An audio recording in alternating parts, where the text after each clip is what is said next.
Asibuyele emuva phansi ngokuhlukumeza insango babebhema kahle omkhulu maybe kanye ngonyaka ugqoka ibheshu nembadada ngidi isiko lami phela amasule bedume ngokuhloniphana nokuphana sahlephulelana inyoni noma kuyijiyane. Sicasula amalunga kwaShembe isenzo sikaMntwana. Umntwana kuThokozane wodumo ke lo lokwakhangela amankengana okwathiwa ke hlala phansi Thokozane musuganga. UThokozane phela noma kumntwana uThokozane ilona kwakhombisa ungahloniphi ke umntwana kuMangosuthu Buthelezi ngalesikhathi ke sombekwankosi.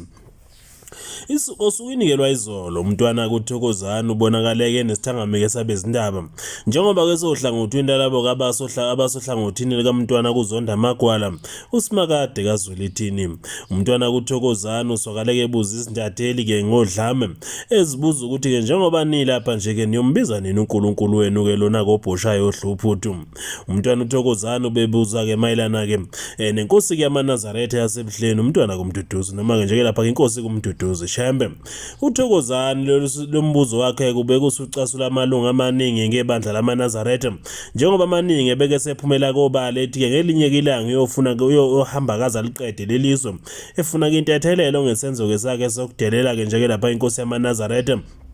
uMduduzi Shembe. Umntwana ubuzeka izintatheli ezibuza ukuthi njengoba ke nihlale nigijima ke nehla nenyuka ke nathi nisibuza ke imibuzo ebhedayo lenibuzayo ingabe ke kuyoba nini la khona ke nibiza ke uShembe unyazi lwesizulu nilibiza ke sithangabeni ke sabezindaba nibuze ke lemibuzo ke niyibuzayo. Angithi ke phela uShembe ke uNkulunkulu wenu uNkulunkulu lona ke ohamba ka etoilet noma gobhoshayo abuye ke ahle ke uphuthu. Umntwana kuThokozane kwasi ukuthi kahle kahle ke lenkulumo yakhe ibiqondeni kuzokwaseka phela ukuthi inkosi yamaNazaretha ibonakala kulezi insuku ehla ke enyuka nesilo kwesamazulu silo kunkosi kuMisuzulu kaZwelithini yasesigodlweni emashobeni yaphuma ngokhangela amankengane. Umntwana uThokozane kuzokhumbuleka phela ukuthi ke njeke lapha ke ubaba kuMangosuthu Buthelezi wabizwa libeka ngembabe lokuthi ke akafanele nangelilodwa ilanga kuthiwa ke khonto ayikhulumayo yasebukhosini njengoba kwaveza igama lokuthi ke usala ke isixebe kwakusho ke kwakusho kumntwana ke njeke lapha kuMangosuthu Buthelezi. Ngalesi sikhathi kumntwana kuThokozane esama ukuphazamisa ke njeke lapha ke usuke lombekwankosi kanti ke la ubekade ke casuka ehlasela ke izintatheli ezitshela kwezikabhoqo wathi ke masihlukane ke namazihambe ke ziyobuza ke njeke lapha ke bakethi ke inkosi ke noma ke inkosi yamaNazaretha njeke lapha koMduduzi Shembe embiza ngoNkulunkulu ohamba etoilet.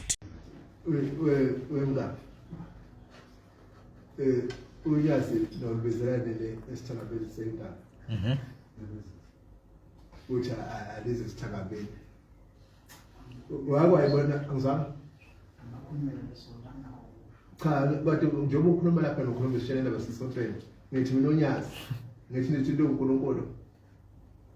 ohluphuthi boshaya thina sazi uNkulunkulu adala izulu nomhlaba umneni manje akungachemile ungangena emapolitiki ngoba lo muntu uyobusisa ngabe nabonayo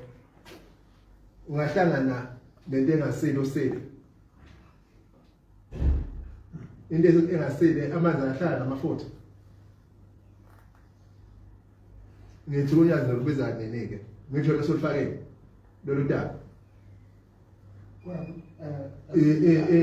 mamngaka uthwela asibize ingonyama eze kwisithangabisa bendaba ngithi unyazi ngizolibiza nintona ngithi uNkulunkulu wakho ukhulumela bona njengoba usitshela nje ukuthi unyazi kwenzakalani babe balapha ekhaya kwenza lento usitshela yona una yini wale ufuna ingonyama eze kwisithangabisa bendaba wakwambona umjobo mbane wena thina sikhuluma ngenkosi asikhulumi ngecelebrate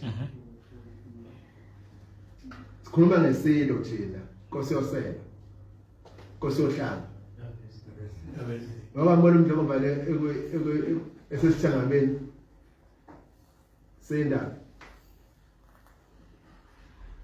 thubiza imedia briefing